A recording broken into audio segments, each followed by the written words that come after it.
जी, अस्सलाम वालेकुम। आज का जो टॉपिक है कि जब भी आप किसी वीज़ा सेंटर में जाते हैं, चाहे वो वीएफएस ग्लोबल है, अनातालिया है, अमेरिकन एक्सप्रेस है, वहाँ पर जब आप जाते हैं, देखते हैं, अंदर के रश होता है, बड़ी-बड़ी लाइनें लगी होती हैं, एक-एक जो क्लाइंट है, जो एप्लीकेंट है, उसकी फ़ाइल जब वो सामने बैठा हुआ कोई ऑफ़िसर देख रहा होता है, तो उसपे 1-1 घंटा, 2-2 3-3 घंटे क्यों लगते हैं? देखिए जी, इसकी जो सबसे बड़ी एक वजह है यहाँ पर देखिए आपकी जो कंसल्टेंट है, कोई एजेंट है, ये सारा कसूर उसका है। देखिए कि अब हम आपको बताते हैं इसका तरीकाकार क्या है कि आपने फ़ाइल कैसे लेके जानी है ताकि आप जाएँ और विदिन 5 टू 7 मिनट्स आपकी जो फ़ाइल है वो सबमिट हो जाए और आपको जो है वो रसीदें मिल जाएँ और आप भी जल्दी फ़ारिग हों, आपके लिए भी परेशानी ना हो, जो वहाँ पर देखिए काफ़ी लोग आए होते हैं, उनके लिए भी परेशानी ना हो।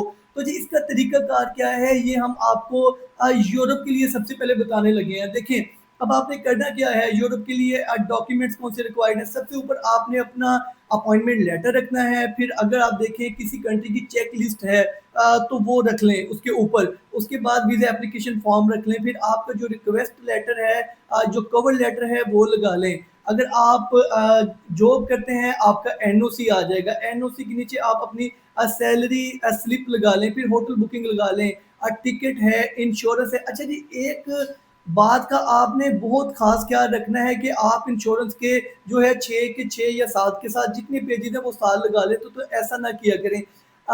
ट्रैवल हेल्थ इंश्योरेंस जो आपकी है, उसका जो सबसे ऊपर वाला जो मेन पेज है, जिसपे डिटेल्स हैं, बारकोड है, जस्ट आपने वो पेज लगाना है, बाकी जितने भी पेजेज़ हैं, उनको आप जो है वो बिल्कुल छोड़ दें।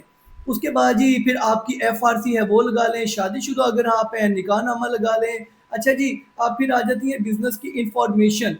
देखिए अब अगर आप बिज़नेसमैन हैं, जैसे आपका चैम्बर है और उसके अलावा और कहीं से आपकी बिज़नेस की रजिस्ट्रेशन है वो साथ लगा लें। अगर आपके पास एक और ऑप्शन है कि आप एम्प्लॉयी हैं, आपने अपनी सैलरी स्लिप तो लगा ली है साथ, ठीक है। आपने अपना एनओसी भी लगा लिया है, रिक्वेस्ट लेटर भी आपने साथ लगा लिया। अगर कंपनी आपको स्पॉन्सर करती है, अपनी जो बिज़नेस की डिटेल देती है तो आप साथ लगा दें, अदरवाइज़ साथ ना लगाएँ। ये बिज़नेसमैन के लिए तो लाज़मी है। उसके बाद ये टैक्स रिटर्न है और सॉरी टैक्स सर्टिफ़िकेट है, टैक्स रिटर्न है, फिर आपका जी बैंक का मेंटेनेंस लेटर है और उसके बाद आपने अपनी जो है वो बैंक स्टेटमेंट लगा देनी है, फिर आपकी ट्रैवल हिस्ट्री आपने साथ लगा देनी है, फिर आपको जो सीएनआईसी है वो एक जो पेज है ए4 पर आपने फ्रंट और बैक एक ही साइड पर जो है लगानी है। आपकी जो सीएनआईसी कॉपी है वो क्लियर होनी चाहिए। उसके बाद आपने अपनी पासपोर्ट की जो कॉपी है वो लगा देनी है।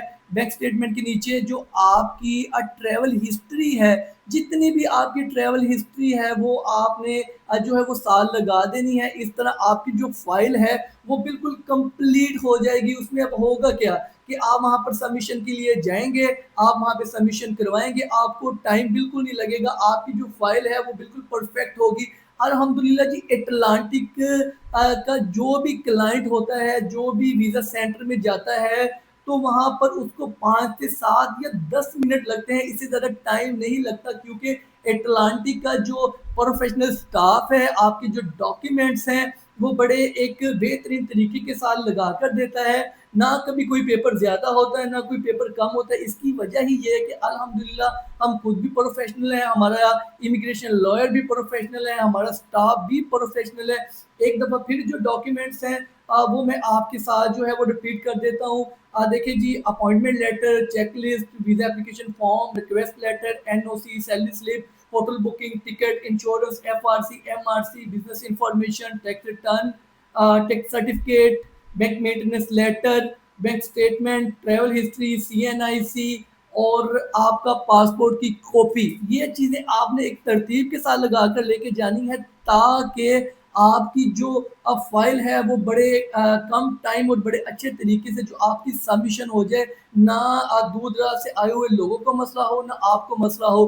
क्योंकि वीएफएस ग्लोबल में होता ही ये है कि वहाँ पर आपकी फ़ाइल तो पूरी होती है, ठीक है, डॉक्यूमेंट्स पूरे होते हैं, लेकिन उसके अंदर एक्स्ट्रा इतने डॉक्यूमेंट्स होते हैं कि वहाँ पर बैठा हुआ बंदा खुद परेशान होता है कि यार ये इतने पेपर लेकर आ गया और वो आधे से ज़्यादा पेपर जो है वो आपको वापस करता है। जितने मतलब पेपर वो अपने पास रखता है, जो रिक्वायरमेंट है, उसके अलावा एक्स्ट्रा डॉक्यूमेंट्स वो आपको वापस करता है।